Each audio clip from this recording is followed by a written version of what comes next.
রাসূল সাল্লাল্লাহু আলাইহি ওয়াসাল্লামের জীবনের শেষ সময়ের দিকে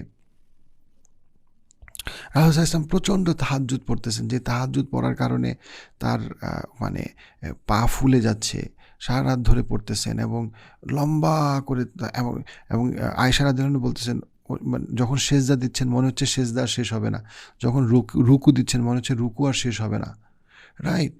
তখন আয়েশা রাদিয়াল্লাহু আনহা একটা পর্যায়ে, মানে সহিহ হাদিস, রাসূল সাল্লাল্লাহু আলাইহি ওয়াসাল্লাম আয়েশা রাদিয়াল্লাহু আনহা একটা পর্যায়ে বলতেছেন যে, ইয়া রাসূলুল্লাহ, আপনি এত কষ্ট করতেছেন কেন? আপনার তো আল্লাহ গুনাহ মাফ করেই দিছে। আপনার তো কোনো গুনাহ নাই। আল্লাহ আপনাকে গুনাহ মাফ করে দিছে। শেষ নবী রাসূল হিসেবে পাঠাইছে, মহিমান্বিত করছে আপনাকে, এবং আপনি এত কষ্ট করতেছেন কেন? তখন রাসূল সাল্লাল্লাহু আলাইহি ওয়াসাল্লাম বলছেন, আমার কি শুকরিয়া আদায় করা উচিত না? আমার কি এমন বান্দা হওয়া উচিত না যে শুকরিয়া আদায় করে? রাসূল সাল্লাল্লাহু আলাইহি ওয়াসাল্লামের জীবনের শেষ সময়ের দিকে